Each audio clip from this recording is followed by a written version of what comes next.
So the first set between Musetti and Sinner reminded me a little bit of the Bublik-Sinner match because it was a complete blowout. And this was the first time that Musetti played a night session match, and in the post-match press conference, Musetti said that he did feel a little bit of nerves playing under these circumstances. So absolutely no chance for Musetti in the first set, completely outplayed. But another interesting thing that Musetti said about Sinner is something that I've heard a lot of people say about Sinner, and that is that Sinner makes you rush. And other players have said very similar things about Jannik, the fact that he doesn't give you a lot of time because he hits the ball extremely fast, sometimes extremely deep, and also his court positioning is very aggressive. So players are under a tremendous amount of pressure, and they are forced out of their comfort zone. And this includes all players with the exception of Carlos Alcaraz, who seems to be able to withstand the pressure that Jannik Sinner brings. Even the great Novak Djokovic struggles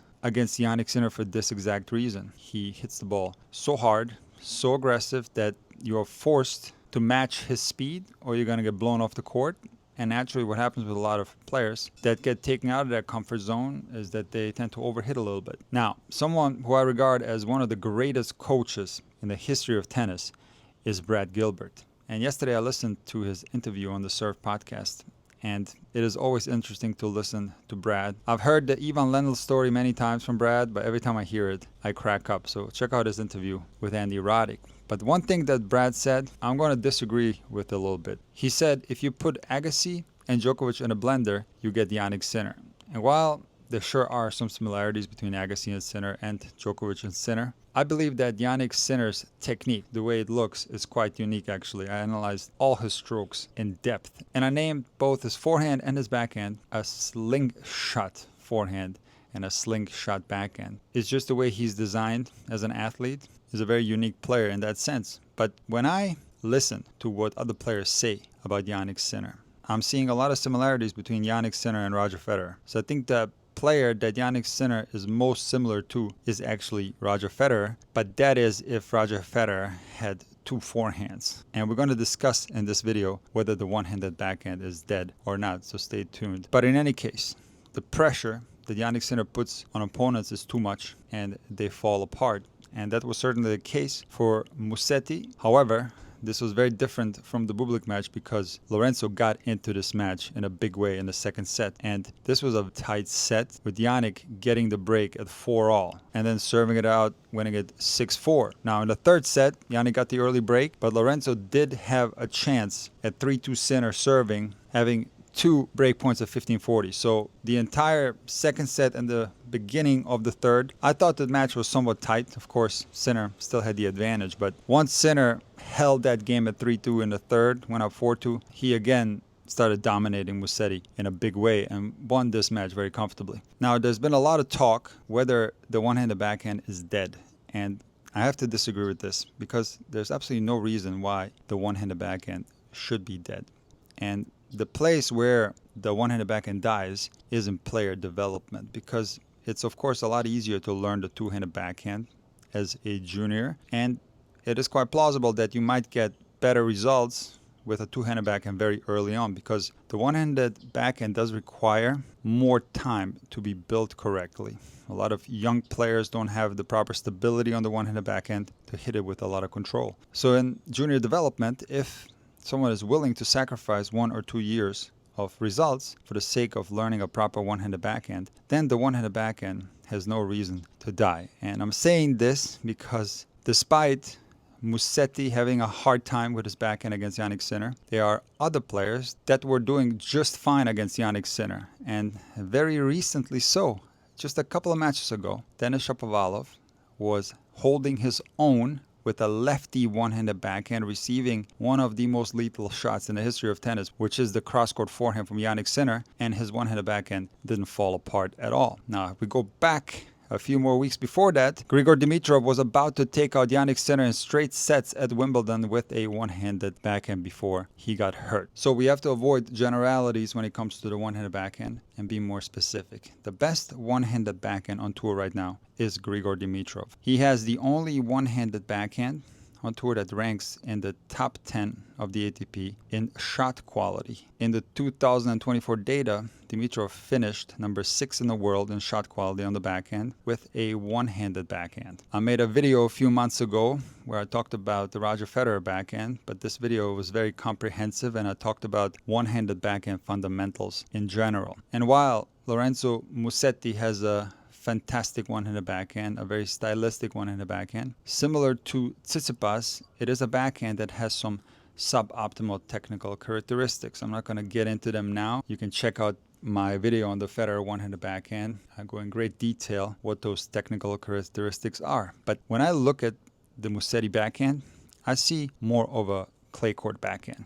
Musetti is a very crafty player. It doesn't surprise me that he does so well on clay courts and even on grass courts because he has a wide repertoire of shots. He volleys well. He can hit drop shots well. He defends drop shots exceptionally well. He also has a very good one-handed backhand slice. But the one-handed backhand, to me, looks more like a clay court one-hander. And the reason why I say that is that he likes to put a little bit of height on some of his backhands, and he of course can rip the one-hander, flatten it out and go down the line, but for sure it is a one-handed backhand that's going to be exposed on hard courts by certain players, and it's especially going to be exposed by Jannik Sinner. So in yesterday's match, every time that Musetti let the one-hander sit up a little bit, Sinner was all over that one-hander and was ripping balls even harder than he normally does. During the tournament in Cincinnati, I made a video about the Jannik Sinner serve, and a day prior to that video coming out, he had played against Diallo in Cincinnati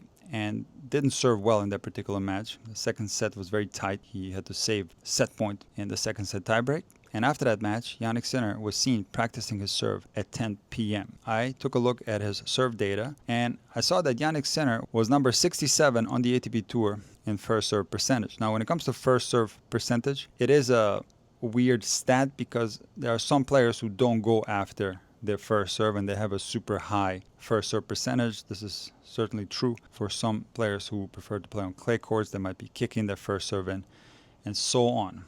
But when you look at some of the greatest servers in the history of tennis, they tend to have a first serve percentage of around 65%. Zverev's first serve percentage is unbelievably high. It's at 70% and he hits his first serve very hard. Now, in Sinner's case, his first serve percentage is around 60%. And this is quite a low number because if you take a look at Jannik Sinner's other serve stats, he is on the top of the ATP Tour. In fact, Jannik Sinner has the best hold game on the ATP Tour. No one holds serve better than Jannik Sinner. So when I made that video, Jannik Sinner was ranked number 3 in overall serve stats, which is a bunch of serve numbers compiled together. But I can tell you that after the quarterfinal win against Musetti, I took a look, and right now, Jannik Sinner is number 1 in the world in serve stats. Number 2 is Pericard. And just to put that into context, Jannik Sinner is also ranked number 1 in the world in return stats. Last year, Jannik Sinner was number 1 in shot quality, both on the forehand and the backhand. So, first and foremost, Jannik Sinner is a worker. He has improved his serve in a very short amount of time. And I base my prediction partly on the fact that Jannik Sinner can, in some matches, have some first serve percentage problems. And now that I'm seeing that first serve percentage go up during the Cincinnati tournament, it was at 60.4%. Now it's at 60.8%. So it went up a little bit, and his other serve stats are through the roof as well. So Jannik Sinner, especially in the last 2 matches, is serving exceptionally well. And I'm not feeling that great about picking Alcaraz to win this thing, but I'm sticking with my pick, and we're going to discuss all this in future videos. But now it's time to discuss the other quarterfinal match, which was Felix Auger Aliassime against Alex de Minaur. And I think this was one of the toughest losses that Alex has suffered in his career.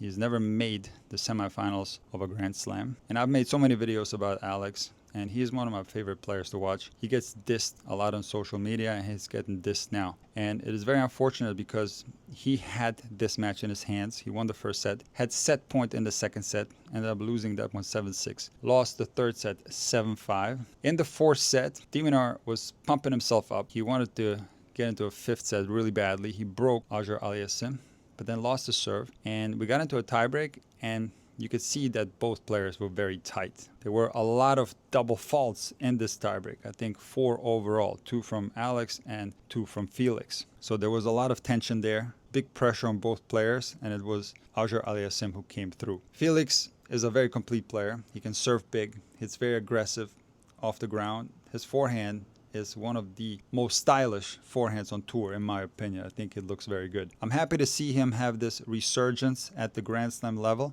because Felix actually had quite a good year. He won 2 titles, but in the biggest tournaments he was underperforming for sure. So making his second semifinal at the US Open hopefully will be a career boost for him, and he's going to continue to do well.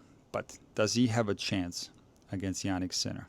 Well, if you take a look at the stats from the last match they played, which was in the Cincinnati quarterfinals this year, so just a few weeks ago. If Felix doesn't come out playing his best tennis, I fear that we're going to see a result that's maybe in between the Bublik match and the Musetti match. It's going to be a very easy straight set victory for Jannik. So Felix cannot have any hiccups. There can't be any nerves involved. From the first game, he's going to have to be on the top of his game if he wants to keep this match tight, and that's a big ask when you play Jannik Sinner, because again, like I said in the beginning, he rushes you, he pressures you, he plays so aggressive, he gets you out of your comfort zone. I unfortunately don't see a lot of chances for Felix in this one.